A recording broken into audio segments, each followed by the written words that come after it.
Rob, do you know what I did yesterday? She's lucky I didn't make her work in your gallery.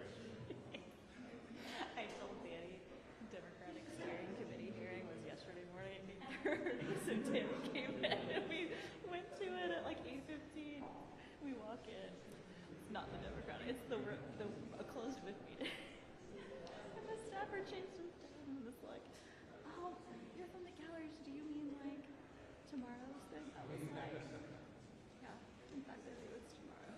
You would have had an extra staffer yesterday. Hopefully not.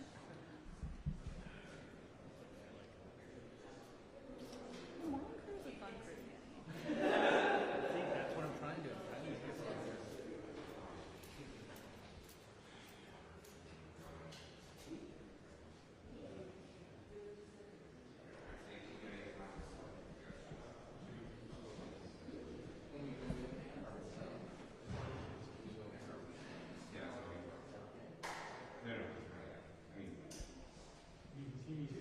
I just want you to get in line like it's kindergarten laboratory.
Bless you.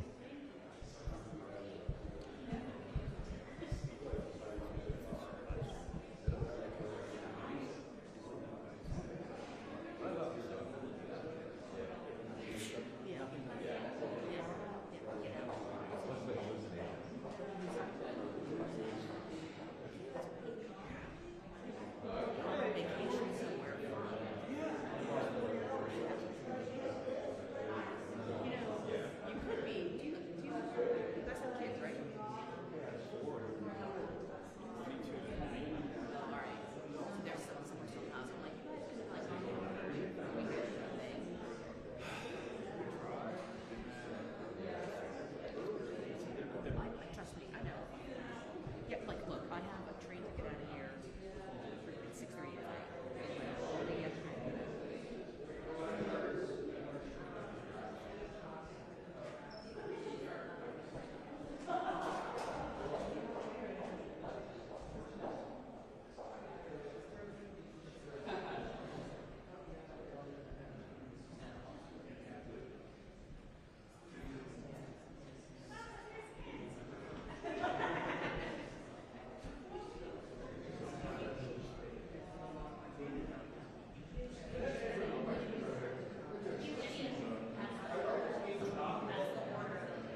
Hello?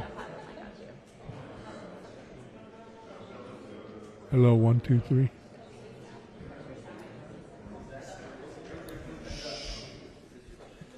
Good morning, everybody. We wanted to give you an update. It's a very positive one. As you know, you've been following this for the last many months. We've had a lot of very deliberative conversation and deliberation amongst members. Everyone's been involved on the House side and on the Senate side as well.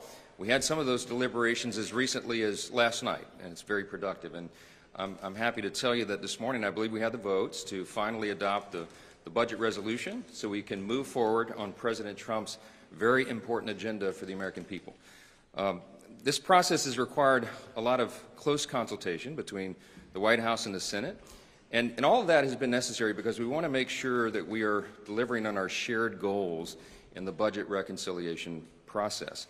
Our big, beautiful bill has to reflect all of that, and so it is big, and it involves a lot of areas of policy, and so it requires a lot of close coordination. Our two chambers are directly aligned also on a very important principle, and that is the principle of fiscal responsibility. We are the party that delivers and ensures that.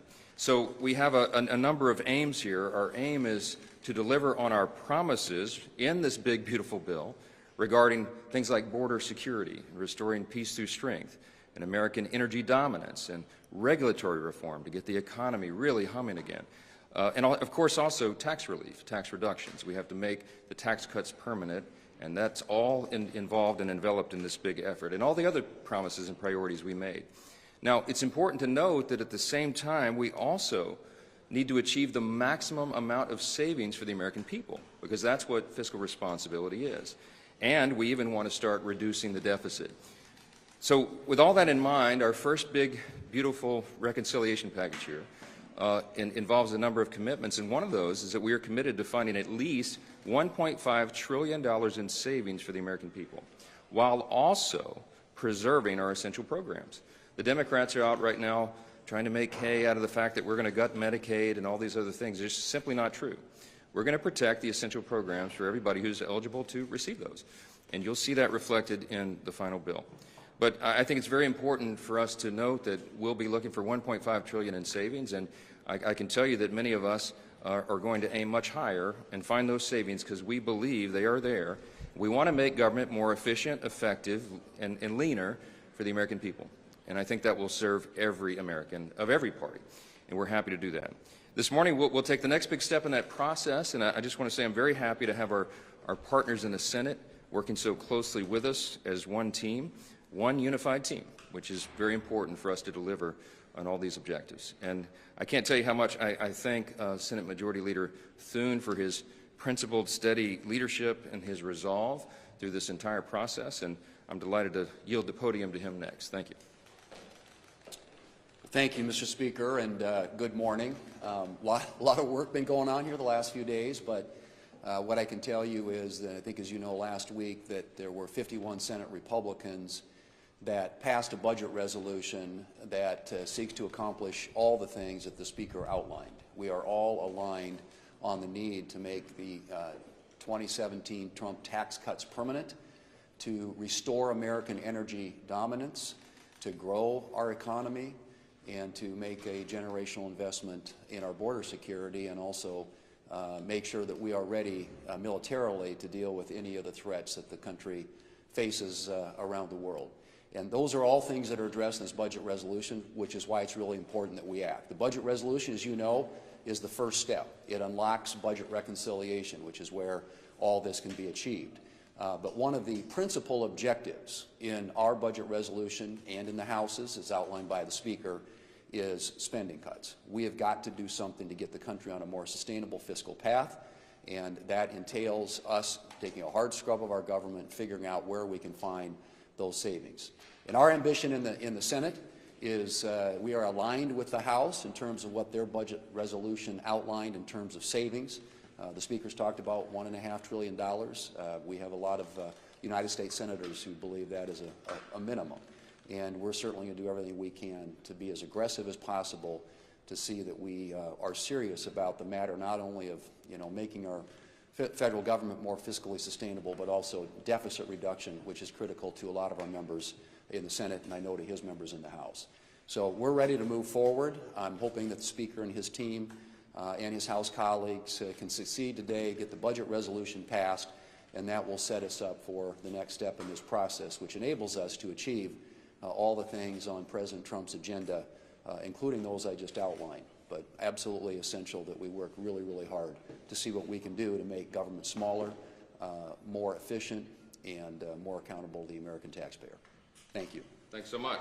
Thanks. Find the cuts. Thank you, guys.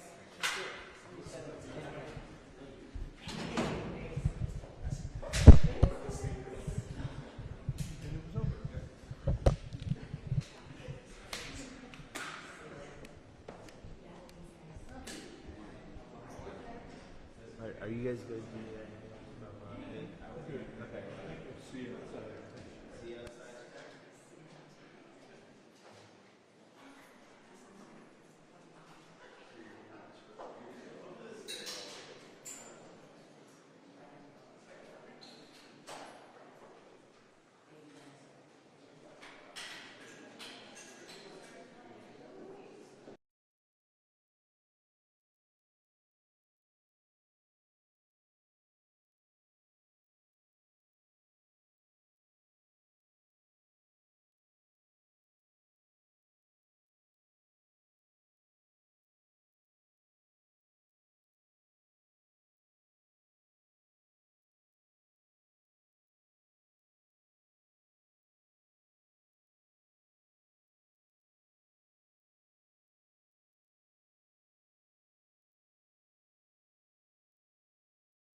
often on the receiving end of those same services. So far, 20 out of the 28 canceled contracts at VA were for service-disabled or veteran-owned small businesses, and more contracts have been canceled since then, with more planned. Now we have thousands of laid-off veterans and counting, a group of people that are traditionally at lower relative risk because of their successful transitions and stable, well-paying careers. But the support that is traditionally available for those veterans that need a hand up is also under attack. It is the perfect storm for communities across the country. Deterioration in veteran services, while we know this large group of people will need those same services now more than ever. Many of us in the veterans community celebrated the passage of the PACT Act and the expansion of care which it enabled.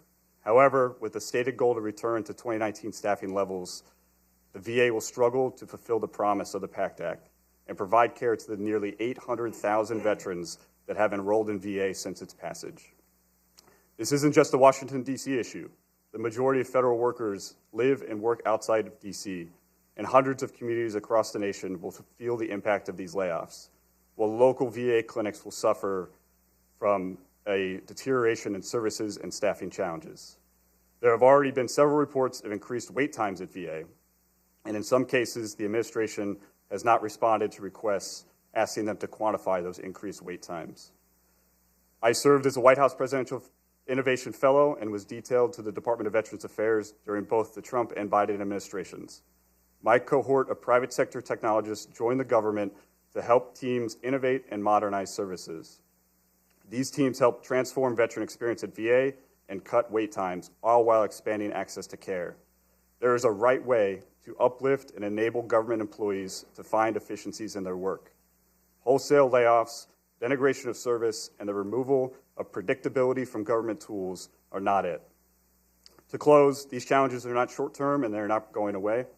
More layoffs are planned this month at VA and across government. The Union Veterans Council will continue to closely monitor veteran employment and the impacts to veteran services. Thank you again for the opportunity, and I'd be happy to take questions. Thank you, George. Thank you for your service to this country and to your fellow vets. Your termination is a tremendous loss for the VA and the millions of veterans that this administration is supposed to serve. In addition to serving as a co-chair of the Steering and Policy Committee, I'm the ranking member of the Appropriations Subcommittee that funds the entire VA. It is very clear from that vantage point that Donald Trump isn't trying to help veterans, he's undermining them, full stop.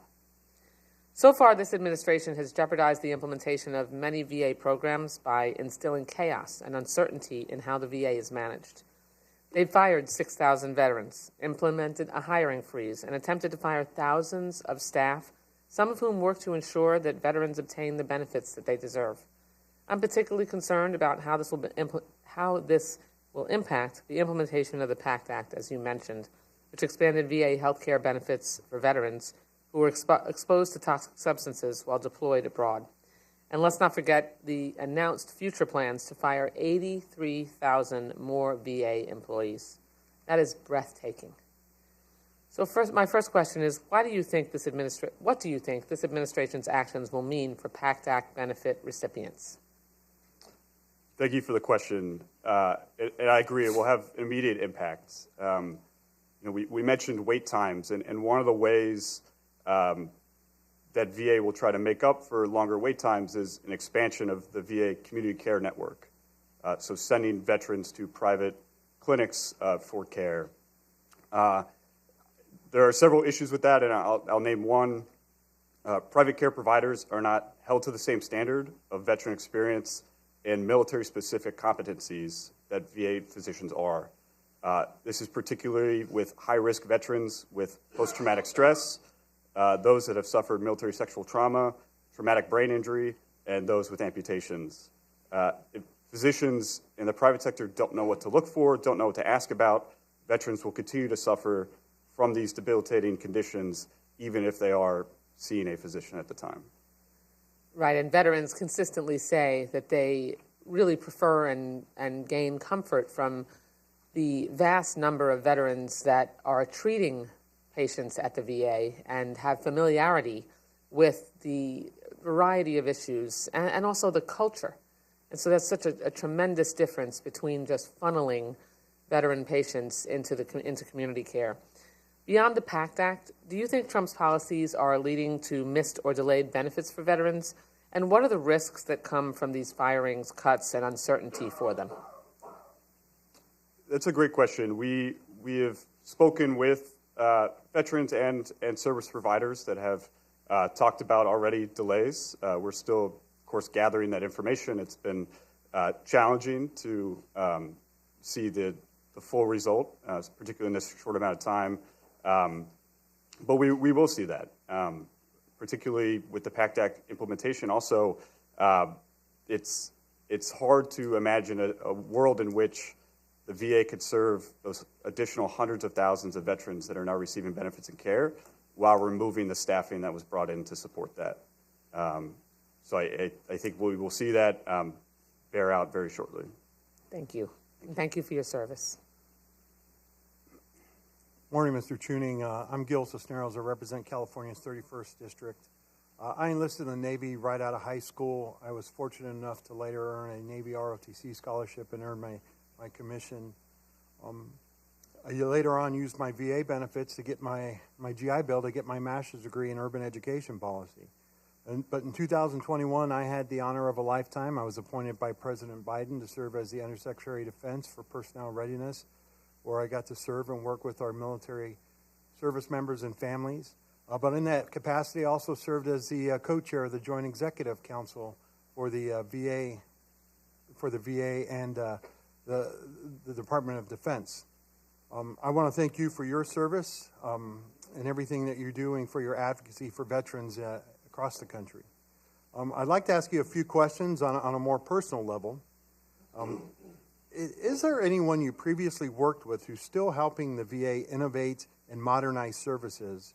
What will the results from the administration removing these dedicated teams that focused on modernization strategy for the VA, what impact will that have? Thank you for the question, sir. To be honest, I don't know many people still there. Many have been laid off or chose to leave that hostile environment. But for the former colleagues that are still there, it was a challenge before funding cuts. Anything in government is hard and usually hard for a reason, but removing a lot of the resources, particularly the outside service-disabled, veteran-owned small businesses that supported those modernization efforts, it'll be very, very challenging to continue that work, particularly in an environment where you're seen as not a valued member of the team.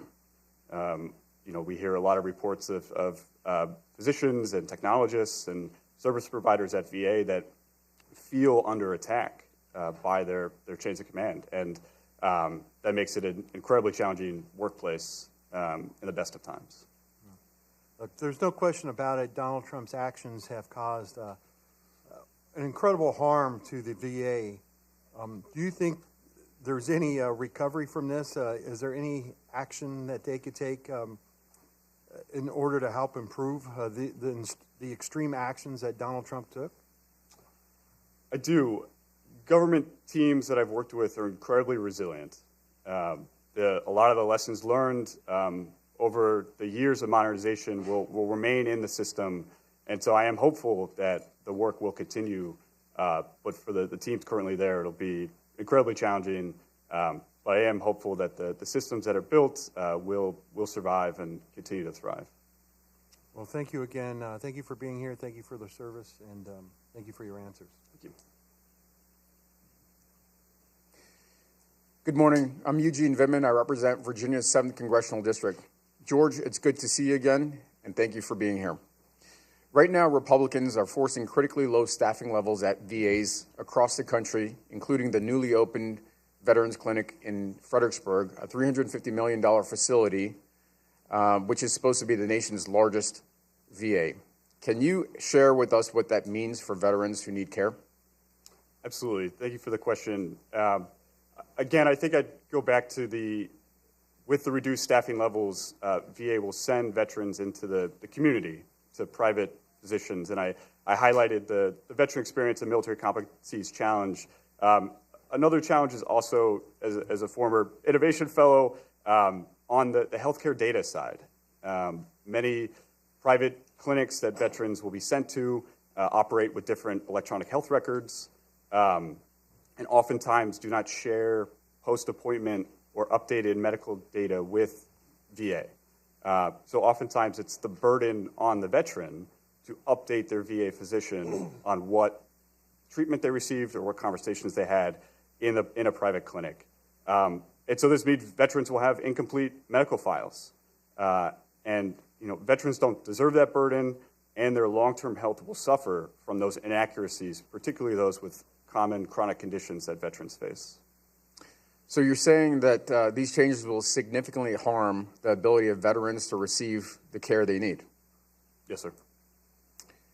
That's unacceptable. As a 25-year Army veteran, Iraq war veteran with 72,000 veterans in my district, I'm going to fight like hell for my brothers and sisters at veterans. Republicans should too. And so thanks, George, for being here today, and Rock of the Marne. Thank you, sir. Thanks, Eugene, and thanks to Leader Jeffries and the steering and policy team. And, of course, George, thanks to you for your service, for being here, for being willing to express what is happening to our veterans and our Veterans Administration. I'm Jimmy Panetta. I'm a representative from the 19th Congressional District in California. And like my colleagues that sit up here today, and like you, I served in the military, I served in the U.S. Navy, and I served in Afghanistan from 07 to 08. I was an intelligence officer with a special operations team assigned there and looking into eastern Afghanistan and then some. I served with Americans of many different backgrounds, like we all did. But the thing that kept us together was that we had a mission. We were dedicated to country before self. As a nation, I firmly believe, I think many of us, all of us up here, firmly believe that we have a commitment, we have a responsibility to serve those who served us. But this administration is going against that commitment. It's not living up to its responsibility that we have as Americans, because it's cutting the VA. It's firing veterans. It's firing workers and harming our veterans community. Providing for our veterans should not be a question of partisanship, of politics. It should be what we do as policy, for our humanity, for our American society. These men and women have sacrificed too much for our country to be ignored, to be cast aside by this president and Elon Musk. We all know, we firmly believe that that is wrong. But don't take my word for it. Don't take our word for it. That's why we're here today. So let's hear from veterans who shared with us their own thoughts. Hi, I'm Anthony, and I'm a combat wounded veteran. I served in the United States Marine Corps Infantry, where I suffered a service-connected disability. I'm an Army veteran of 23 years. I, like so many other veterans, utilize one of America's largest healthcare systems, the VA healthcare system. The VA saves lives and helps veterans like me. The VA has been instrumental to helping me continue to live a quality life and be able to provide to society and our community. If it weren't for the care I received through the VA, I don't know where I'd be today. Like so many veterans around this country, I'm extremely worried and disgusted by the attacks from the current administration on VA healthcare. I am very concerned about the current administration's policies and how they are impacting veterans all around the world. And I got to tell you, the Veterans Administration is under attack, and as such, so are veterans. Without the VA, my life would not be what it is now. Many veterans will suffer. Their families will suffer. They will suffer in their physical health. They will suffer in their mental health. To all VA employees and healthcare workers that have our backs, we want to have theirs. I'm asking you to stand up and to really help us protect the Veterans Administration and protect the VA. I was trained to fight and uphold my oath, and I ask that Congress do the same. Uphold your oath and fight for us.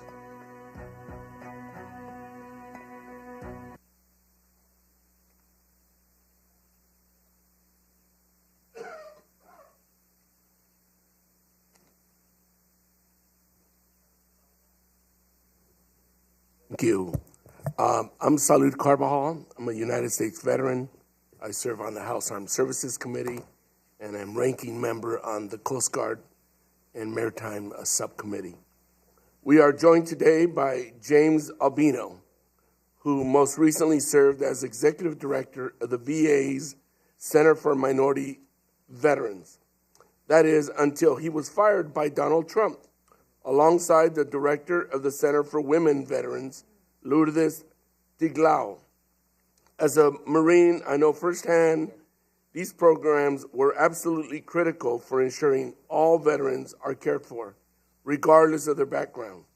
As Americans, we have a basic obligation to honor every single hero who fought for our rights and our freedoms. And that's what these programs did. But James was removed from his post within the first 10 days of the Trump administration. 10 days. This is outrageous. That shows you where Donald Trump's priorities are. Going after public servants who take care of our veterans and going after veterans themselves. Trump's VA is canceling critical projects left and right, and veterans are being let down and shut out. This cannot continue. You and the other veterans joining us today represent the best of America, and we will not stop fighting for you. James, thank you for being here to tell your story. You are recognized. Thank you, Congressman. Thank you, members. Again, my name is James Albino, and until recently I was the Executive Director of the Center. You have your microphone? Turn on your microphone. It is. Hello? Yes. Pull it close in. Okay. My name is James Albino. Is that better? My name is James Albino. Until recently, I was Executive Director of the Department of Veterans Affairs Center for Minority Veterans. I have more than 20 years of federal service. I am a Navy veteran, a tin can driver. That's a naval destroyer for those Army folks. It's a metal thing that goes in the water. And I am the son of a World War II veteran himself, a member of the famed 65th Infantry known as the Borinqueros. I'm also the father of an aspiring Navy SEAL and military doctor sitting over there. Those are my kids.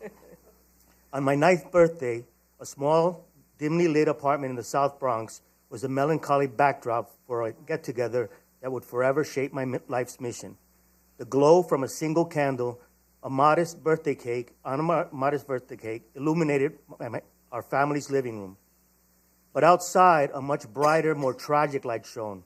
It was April 4th, 1968, the day Dr. Martin Luther King was assassinated. The South Bronx, like much of the country, erupted in a fiery protest and unrest. The tragic light was the burning building one alley over from ours. It was a stark moment of truth for me as a 9-year-old of the desperate need to fight for social justice, advocacy, and service to others. There are very few circumstances where this struggle is more important to our social fabric and our national security than that of guaranteeing the rights, the benefits, and services earned in blood, tears, and sacrifice by our veterans.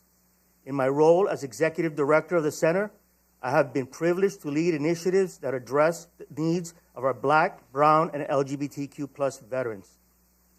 And after 3 years of successfully doing that, I was placed on administrative leave and soon to be terminated by the new administration on January 29th. This came 3 years into my statutorily required term of 6 years. The following day, when I reported to work, I was initially barred from the building, from entering the VA headquarters. Then I was unceremoniously escorted to my office by an armed guard where I had limited time to collect my personal belongings, return my equipment, and then escorted back out, flanked by the unarmed guard. All of this took place in front of my stunned staff. However, today's discussion is not about me. Today's discussion is about the millions of Black and Brown veterans here who have experienced disparities and inequities in the delivery of benefits and services for decades at the VA. When I rejoined the VA in July 2021, I made it a point to talk to all my staff and the advisory committee of minority veterans that supports our office. Almost to a person, they all told me that my biggest challenge would be to address the VA's research regarding grant rate disparities for Black, Brown, LGBT, and other underserved veterans that are seeking mental health disability compensation. These grant rate disparities have been well documented since at least 2004 and reflect the fact that minority veterans do not receive the benefits they earn when they seek help from the VA. The research is unequivocally clear that Black, Hispanic, women veterans, LGBTQ veterans receive less in compensation, in many cases more than $100 less a month, and are double-digit percentages less likely to be approved than their white male counterparts for compensation. The kind of work that my team at the center has done to address these disparities is embodied in one example, a tool we call the Veterans Insight Visualization and Analysis, or VIVA tool. The working model of the tool provides a unique and straightforward approach to visualizing data that is generally siloed within the various VA offices. This tool, as expected, revealed broad disparities, like previous research that we've had. Disparities that have been well studied in multiple internal and external research. One example of the tool's usefulness is that we conducted a geospatial analysis of the veteran population in Baton Rouge and found that the largest minority veteran population in the area were Black veterans living in North Baton Rouge. Well, all of the VA facilities are in South Baton Rouge, 30 miles away, with no public transportation connecting the two communities. Improved analytics like this close the disparities gap by better targeting our engagement program and helping us address the inequities directly in the communities. But that work is now shut down entirely. When I filed a whistleblower complaint related to that with the Independent Office of the Special Counsel, or OSC, they referred the investigation to the VA. Then the president fired the special counsel himself and replaced him, oddly enough, with the current VA secretary in an acting role. It's worth mentioning that nearly 40% of the OSC's pending investigations are related to alleged VA misconduct. Today, the Office of the Special Counsel investigation is being conducted by the very agency that is being investigated. The current leadership has dismantled the internal structures that provide checks and balances throughout the VA, specifically the Veterans Benefit Administration, Office of Equity Assurance, and neutered the Office of the Inspector General. Curiously, we are told by the VA Secretary that none of this is necessary because the VA has always treated veterans fairly and equally. Well, for years, actually decades now, multiple VA research studies, including 2 MITRE studies in 2021 and 2022, and an Accenture study in 2017, and a GAO study in 2023, disclosed the disturbing reality that Black, Brown, and underserved and LGBT veterans have for years been deprived, defrauded of benefits and services they earned in blood, earned in tears, and earned in sacrifice. Whole families, caregivers, survivors, and indeed entire communities have been impoverished as a consequence of this. This long-known, well-researched, documented inequities. One of the most egregious of these is that of veterans in my homeland of Puerto Rico that have a 29% grant rate versus a national average of 72%. That's an alarming 40% difference for one of our nation's most underserved communities. Congress must act to hold the current VA leadership, hold the leadership accountable. Let's not wait one more day to do what is right for the men and women that defend our country. Gracias, thank you, and I'll take questions.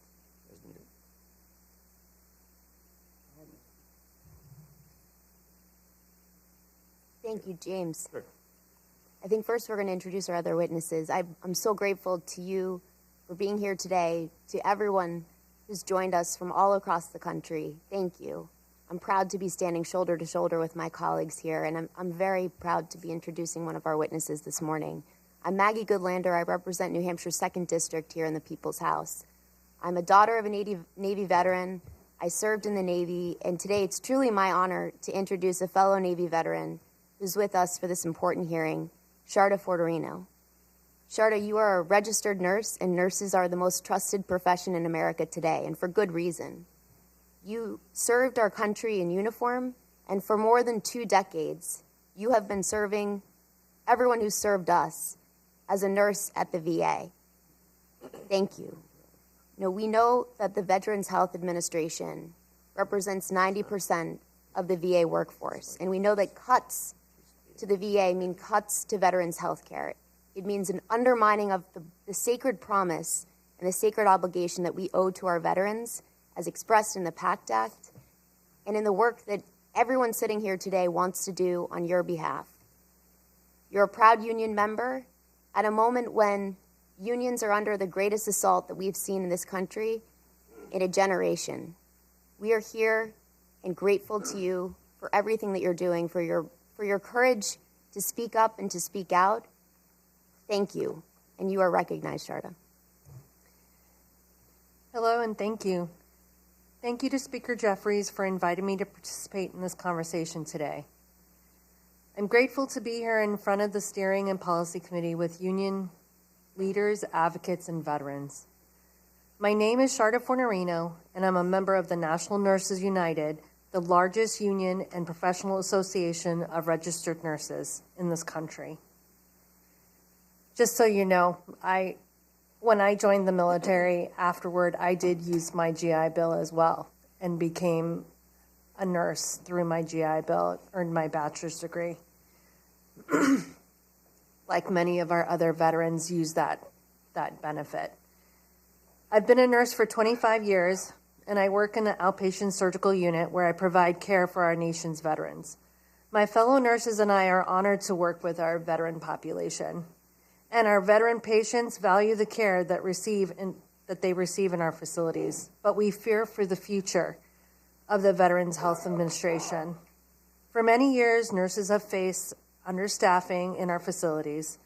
The 2014 Choice Act and the 2018 Mission Act allowed for billions of dollars to be taken away from the VA and into our private sector, like George had mentioned, going out to the community. When the Trump administration announced the firings of probationary employees, we were left scrambling, unsure how we would manage even the worst staffing crisis. Nurses and providers were left out of the probationary employee cuts, but we still saw the catastrophic impacts to patient care. Due to cuts to dietary staff, some nurses were delivering meal trays when they should be tending to patients. Additionally, nurses have not been easily able to access critical supplies and equipment because of cuts in the stockroom staff. And now we're hearing that VA Secretary Doug Collins is proposing reduction in force for up to 80,000 positions. That's unimaginable. How will we continue to operate? In the short term, our vets will experience longer wait times, have their treatments delayed, and we would likely see reduced access to specialized care. In the long term, our patients will have a harder time accessing any care at all, leading to increases in emergency room and even death. Patient care will suffer, but proponents of privatizing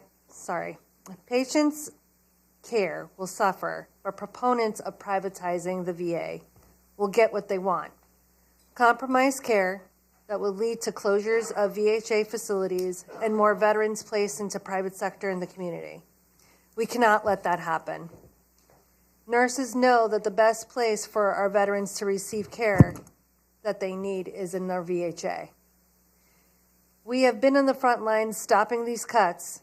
We have spoken out for our coworkers who have been fired and for our veteran patients who have been impacted. We have to use our collective voice and power to demand an end to these attacks at the VA. And the Trump administration fears RN's collective power because it protects us from retaliation when we speak out to protect our veteran patients and our coworkers. Let me be clear, we will continue to advocate for our patients.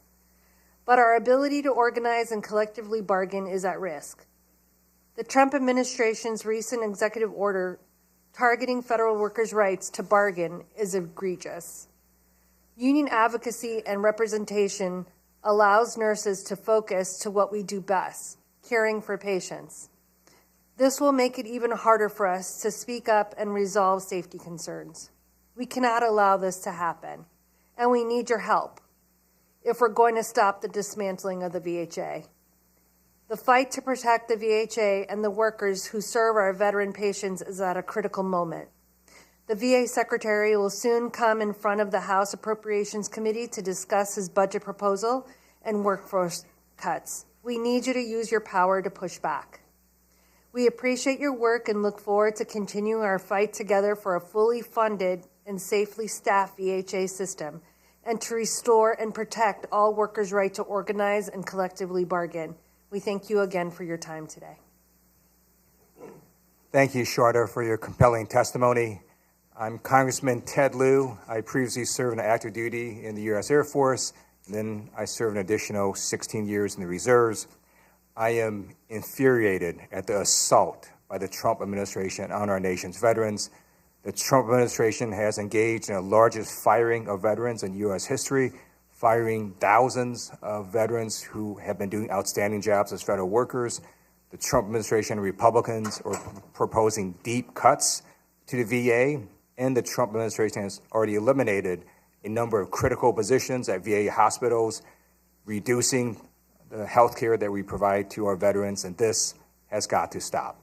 It is my distinct honor to welcome William Reynolds to today's hearing. Will is a public servant at heart. After graduating from West Point, he was deployed to Iraq, where he was injured by an IED. But Will recovered and came back stronger than ever. He went on to compete as a gold medal champion in the Invictus Games and has become a fierce advocate for men and women in uniform and for our veterans. He's also worked directly to improve healthcare access for service members and veterans. That work came to a halt when this administration's massive cuts to VA took effect. At a time when extremist policies are undermining veterans' care and their benefits, we need to hear directly from leaders like Will. We need your leadership, and we look forward to your testimony. Good morning, and thank you for the recognition. I'm happy to be here not only for myself, but also on behalf of the many veteran-owned business owners, service-disabled veteran-owned business owners, and those that support our public and private partnership space in the veteran and military supporting organizations. As mentioned, my name is Will Reynolds, U.S. Army retired captain, and I'm a proud veteran who hails from New York and resides now in Maryland. I went to public schools in New York State and attended the academy, as you heard, and also the University of Rochester, which is one of the great business and medical education institutions in our country. Ultimately, I served in the U.S. Army Infantry. My story begins much earlier as a first-generation immigrant whose elder siblings were born in the country of Guyana, South America, and whose parents were recruited to this country as medical providers to help break down the race disparities in medical care, which we hear are still happening today in our Veterans Affairs. My father then went on to be a medical research partner at the once international juggernaut of Kodak. Every American and every veteran has a unique story that shows how they navigate this world and our society. Mine was one of knowing the importance of our international community, being eternally grateful for the opportunities that this land of the free provides all of us in the American dream, and demonstrating that reverence to that American ideal through service, which is a common bond that many of us have as veterans. Those ideals led me into service and inspired me to join the military and veteran serving organizational landscape, and ultimately working with companies to support the federal health landscape, which has become a familial path of service. Service and health were kind of a family business for me, and as many of us seek to do, we go into our family businesses. After a decade of serving in the active duty, I had the pleasure over the last decade and a half of contributing to that institutional knowledge towards improving the care, benefits, and services of our military and veteran population. The work of my company and those that I supported primarily focused on transforming operations to improve patient care, deliver IT solutions like electronic health records and non-clinical case management systems, and strengthen supply chains that target veteran suicide and homelessness prevention. As I did this work, it was never lost on me the immense investment that the American people make for the care of our military and veteran community, but only because our country asks a lot of our all-volunteer military force. I know that as the United States honors its promise to care for those who have borne the battle and gets it right for that cohort, it can then extrapolate those lessons from that network to the broader population so that we can continue to advance as a country. This is the VA's fourth mission, to improve the nation's preparedness for response to war, terrorism, national emergencies, and natural disasters by developing those plans and taking action to ensure continued service to our veterans, as well as to support the national, state, local emergency management, public health, and safety of our homeland security efforts. Like any organization, the VA can always be more efficient, but there are inherent risks in the rapid changes that the current administration and DOJ may not have fully considered as they circumvent the normal processes and procedures. For instance, the company that I lead, Serve Advisory Group, in partnership with my SBA mentor company, Rios Partners, had numerous contracts that were helping veterans. This included providing technical support for patient safety measures so that veterans can have the best medical care available to them and clinicians were aware of those critical safety guidelines, ensuring the VA meets its statutory obligations under Title 38, and providing essential compliance oversight, workforce management, and administrative support, and also transmitting critical information to allow immediate actions to respond to and address veteran homelessness. The rapid destabilization of services like these set VA backwards. It denies support to our American veterans and makes it harder to execute the fourth mission when and if called upon.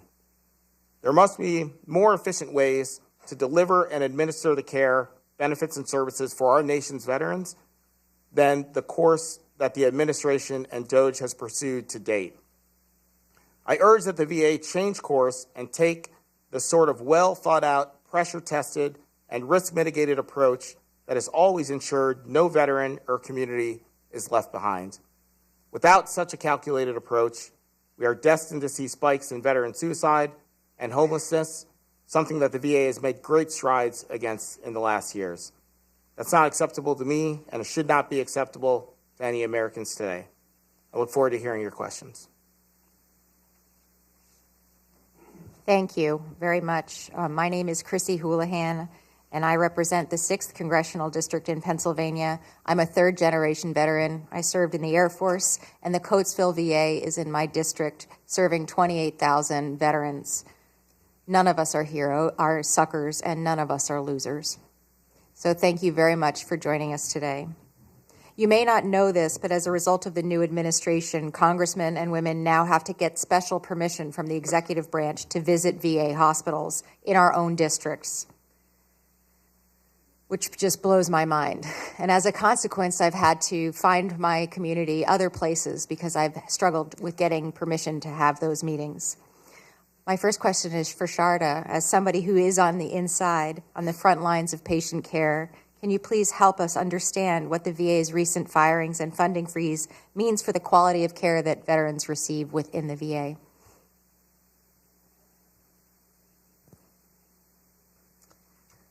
Well, the VA provides very specialized and unique care to the veterans, and I, one of which, is very honored to provide that care.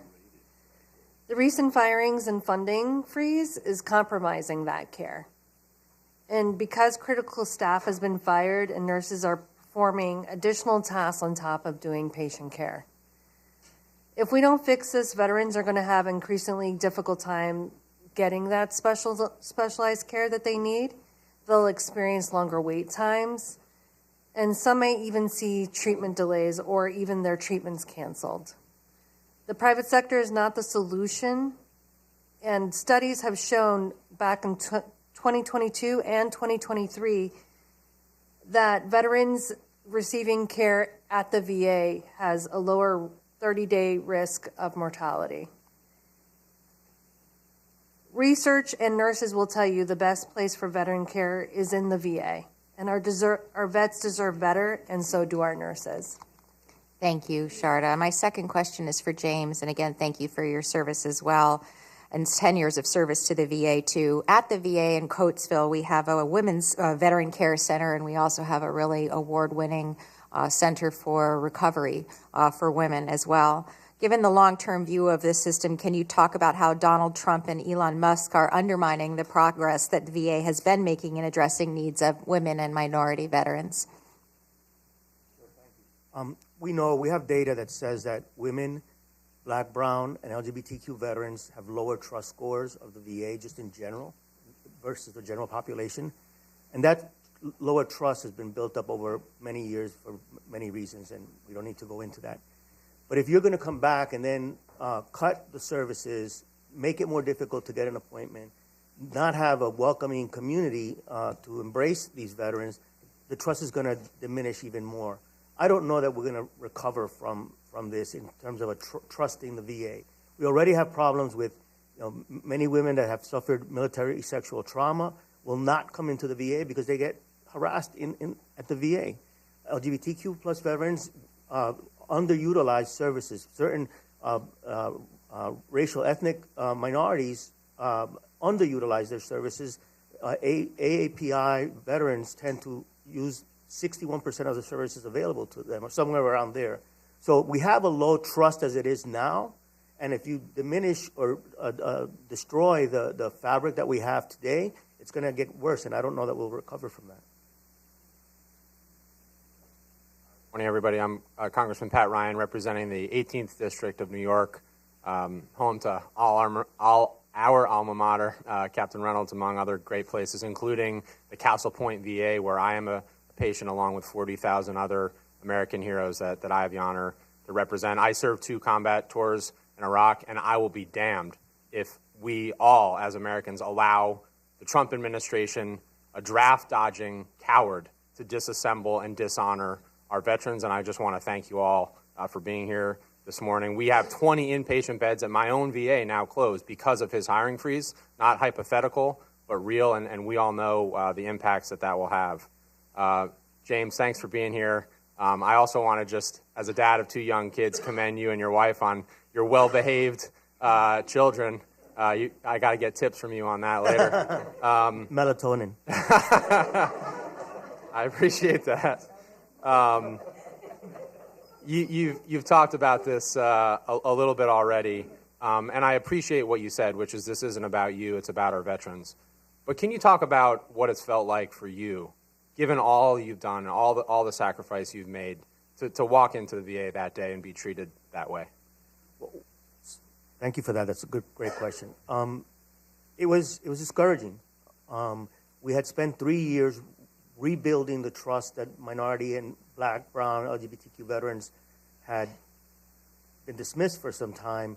Spent 3 years doing that, developing more targeted approaches. We conducted veterans unity villages, for example, with the NAACP in their national conference, and we brought the VA to the community. That was our effort. So we would have mobile units, NCA, all the facilities. We basically created a mini VA inside their conference. And when the deputy secretary at the time addressed the general session, and she said, how many of you in here, there's about 9,000 people in the room, how many of you here are veterans? Half the room stood up, right? And if we don't bring the VA to the community, they're not going to come to us. They're not going to come to them. So having built that trust over time, having built the relationship with LULAC and NAACP and other organizations, I fear that if that doesn't continue, we're going to go back to an environment of distrust. Thank you. Thank you. Captain Reynolds, thank you again for being here.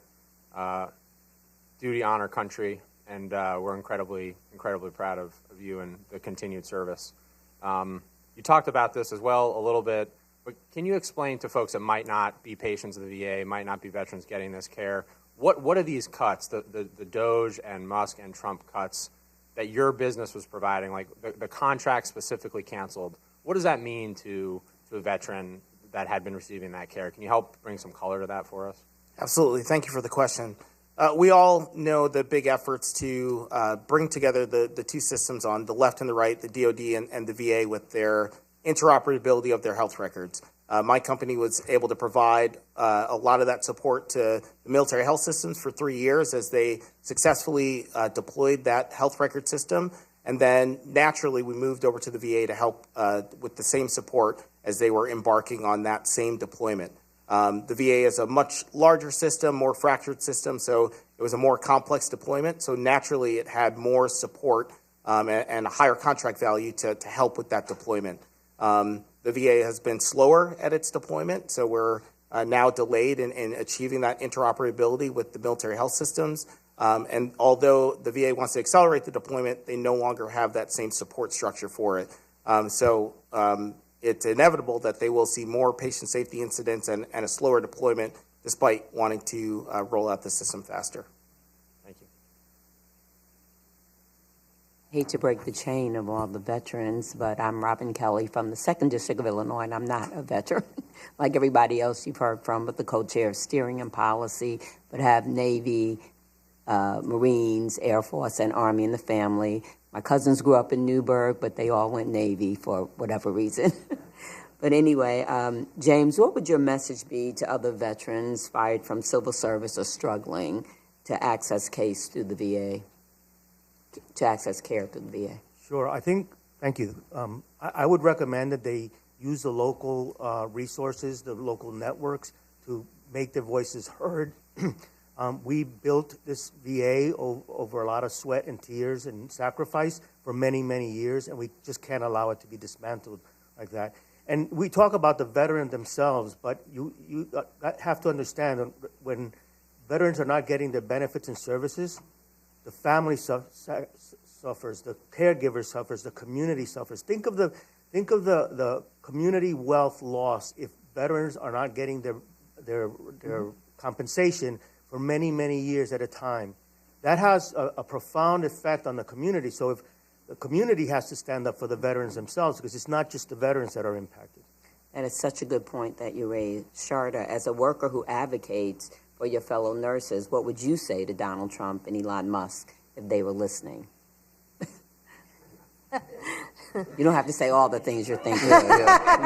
Keep it clean. You saw that look on my face, right? I'm from New York.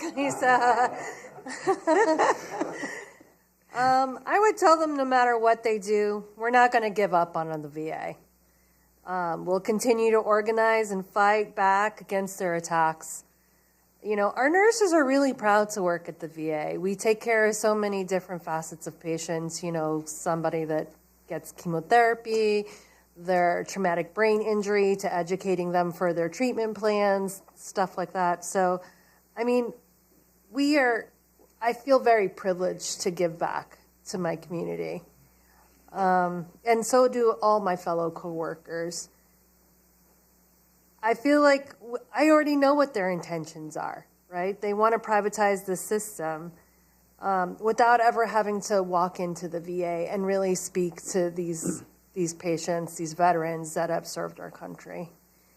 I can tell you when they go to the private sector, they love coming back to the VA. You know, if I have to tell them, I have to refer you out for certain care, they say, well, how long do I have to wait in the VA? I tell them, and they're like, I'll stay.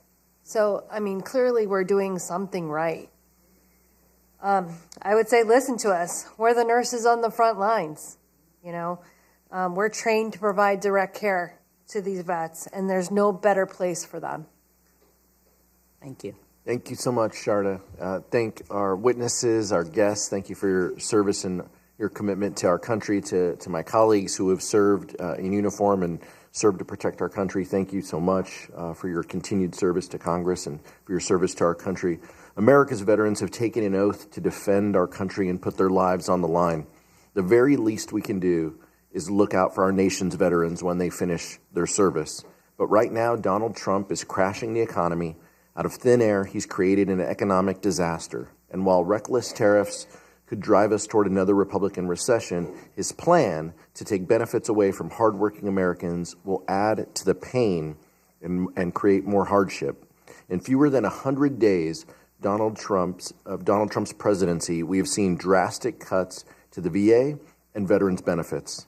Democrats worked hard to pass the PACT Act and to provide the largest expansion of veterans' benefits in generations. But there is a concerted effort by Donald Trump to roll back the progress we have made to honor our commitment to veterans. And that's why today's hearing was so important, shedding light on the president's extreme agenda to hurt our nation's veterans and their families. It's an agenda that has laid off more than 6,000 veterans, is making it harder for them to access benefits and care, and is undermining the healthcare system that they rely on. It's an agenda that is un-American and just plain wrong. But make no mistake, we are not going to sit by and let Donald Trump get away with these reckless attacks on the VA and the Americans that they serve. We are demanding better, and we're prepared to use every tool at our disposal to fight for veterans who have earned these benefits today and the millions more veterans across this country who rely on this care. Thank you so much for being here and for your service to our country. Donald Trump's extreme policies aren't just tanking our economy and making life harder on the American people. Donald Trump, Elon Musk, and extremists appointed in their administration are specifically targeting our nation's veterans. They are denying veterans the care they deserve by defunding VA hospitals, closing offices, and taking a chainsaw, as we saw, to programs like Social Security. They are breaking the promise, as you've heard, of the PACT Act, freezing funding, stopping hiring. They have fired thousands of veterans workers from important jobs in our government, jobs that make sure Americans get their benefits on time, that air travel remains safe, and so much more. With more than 16 million veterans in America, you would think, or at the very least hope, that Donald Trump and Elon Musk have their best interests at heart. But they don't. Instead of standing up for those 16 million veterans, Trump and Musk are standing up for the handful of billionaire donors that are bankrolling the Republican Party. And just as they do that, they are triggering a reckless economic disaster right before our eyes. Democrats stand with our veterans and the American people. We believe in protecting hard-earned benefits, not prioritizing a billionaire's bottom line. We know that we owe a debt to each and every single man and woman that has served our nation in uniform. Donald Trump may not care about repaying those debts, but Democrats absolutely do. That is our job, as you've said. George, James, Sharda, and Will know this. We will not stop fighting for you, and just thank you so much for taking the time to be here today. This hearing stands adjourned.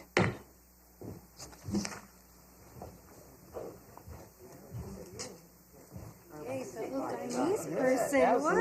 When I heard you say that, I was like, what the heck? Yes, absolutely. Where are you from in Guyana? My parents are from Almas. Okay. Almas and 65. Oh, nice, Out in the nice. Number country. 8. Thank